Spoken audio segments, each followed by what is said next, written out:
Hi viewers, இது வரைக்கும் நீங்கள் யாரும் நம்ம சேனலை சப்ஸ்கிரைப் பண்ணலையா? லெஃப்ட் சைடு இருக்க சப்ஸ்கிரைப் பட்டனை கிளிக் பண்ணுங்கள். ரைட் சைடு இருக்க பெல் ஐக்கான் கிளிக் பண்ணால் நாங்கள் அப்லோட் பண்ணுற புத்தம் புதிய வீடியோஸோட நோட்டிஃபிகேஷன் உங்களுக்கு வந்துடும். இனி வர வாரங்களில் உங்களுக்கு பிடிச்சமான ரெசிபீஸை செஞ்சு உங்களுக்கு டெடிகேட் பண்ணலான்னு இருக்கும். அதுக்கு கமெண்ட் பாக்ஸில் #யுவர் நேம் #ரெசிபி நேம்னு டைப் பண்ணி கமெண்ட் பண்ணுங்கள். தேங்க்யூ.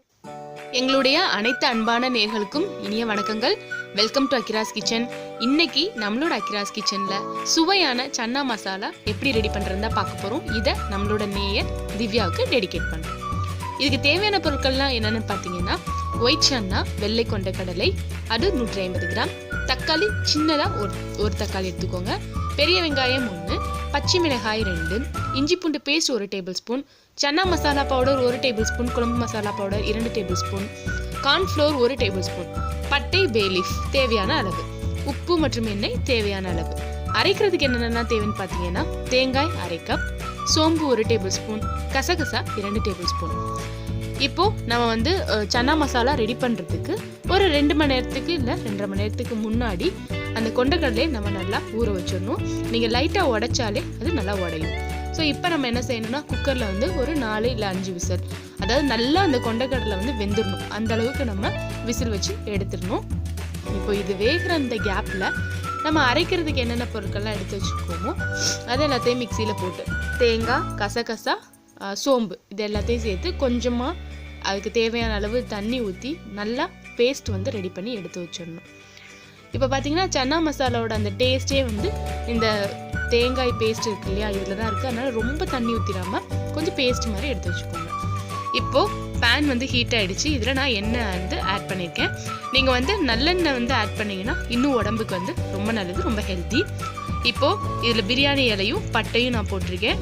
நம்ம அது கொஞ்சம் நல்லா ஃப்ரை ஆனதுக்கப்புறம் பார்த்தீங்க அப்படின்னா அதோட கலரும் மாறிடும், ப்ளஸ் ஸ்மெல்லும் நம்மளால் ஃபீல் பண்ண முடியும்.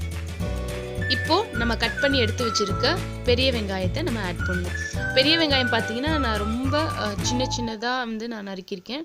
அப்போ தான் நல்லாயிருக்கும், நம்ம சாப்பிட்றப்ப டேஸ்ட்டும் நல்லாயிருக்கும்.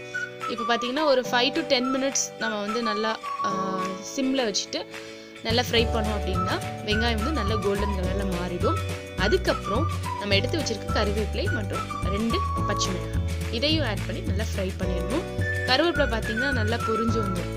இதுக்கப்புறம் நம்ம எடுத்து வச்சுருக்க தக்காளி, ஒரே தக்காளி சின்ன தக்காளியாக போடுங்க. ஏன் அப்படின்னா கொஞ்சம் நம்ம தக்காளி அதிகமாக போட்டால் கூட அதோட புளிப்பு பார்த்தீங்கன்னா ரொம்ப அந்த சன்னா மசாலோட டேஸ்ட்டே போயிடும். இட்ஸ் பெட்டர் நீங்கள் ஒரு குட்டி தக்காளி ஆட் பண்ணுறது. இப்போ பார்த்தீங்கன்னா நல்லா பேஸ்ட் மாதிரி வந்துச்சா. இதுக்கப்புறம் நம்ம என்ன செய்யணும்னா இஞ்சி பூண்டு பேஸ்ட் ஆட் பண்ணணும். இந்த இஞ்சி பூண்டு பேஸ்ட் கொஞ்சம் அதிகமாக, அதாவது 1 டேபிள் ஸ்பூன் இல்லை 1.5 டேபிள் ஸ்பூன் வரைக்கும் நம்ம ஆட் பண்ணலாம். அதோட ஃப்ளேவர் நம்ம சன்னா மசாலாவில் சாப்பிடும்போது நமக்கே தெரியும், அதோட ஃப்ளேவர் நல்லாவே தெரியும், டேஸ்டியாக இருக்கும். இப்போ ஒரு 5 மினிட்ஸ் நம்ம அப்படியே நல்லா பேனில் சிம்லேயே வச்சு நீங்கள் அப்படி கிண்டிகிட்டே இருந்தீங்கன்னா அதோட ராஸ்மெல் பார்த்தீங்கன்னா போயிடும்.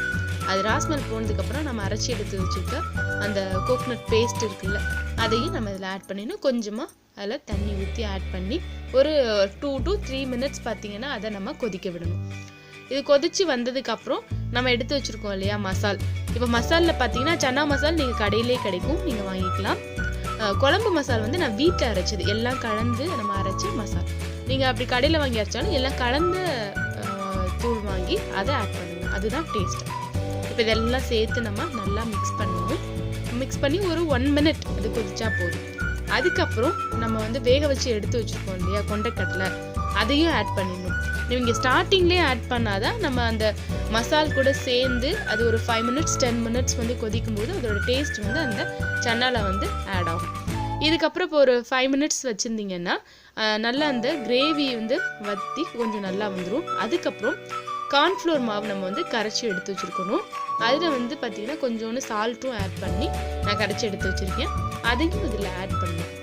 ஸோ இறக்குறதுக்கு ஒரு 2 மினிட்ஸ் முன்னாடி நீங்கள் ஆட் பண்ணிங்கன்னா அது போதும். இப்போ மேலே கொத்தமல்லி தூவி இறக்கி எடுத்தோன்னா நம்மளோட சுவையான ரொம்பவே டேஸ்டியான சன்னா மசாலா ரெடி ஆகிடுச்சு. இப்போ சப்பாத்தி பார்த்தீங்கன்னா நான் இந்த சப்பாத்தியில் என் குழந்தை கொடுக்கறதுக்காக கீரை, கேரட், அப்புறம் முருங்கைக்கீரை ஆட் பண்ணியிருக்கேன். கேரட், தேங்காய், சீரகம் இதெல்லாம் நான் ஆட் பண்ணியிருக்கேன். இப்போ அப்படியே அந்த சப்பாத்தியை லைட்டாக எடுத்து அந்த சன்னா மசாலா டிப் பண்ணி சாப்பிட்டா அடடா சூப்பராக இருக்குங்க. அந்த சன்னா மசாலோட ஸ்மெல்க்கும் அதோட டேஸ்ட்டுக்கும் 10 சப்பாத்தினாலும் உள்ளே போயிட்டே இருக்கும். கண்டிப்பாக இந்த வீடியோ உங்களுக்கு பிடிக்கும்னு நான் நம்புகிறேன். தேங்க்ஸ் ஃபார் வாட்சிங் ஃப்ரெண்ட்ஸ். இந்த வீடியோ பிடிச்சிருந்துச்சுன்னா ப்ளீஸ் லைக் பண்ணுங்கள், ஷேர் பண்ணுங்கள், மறக்காமல்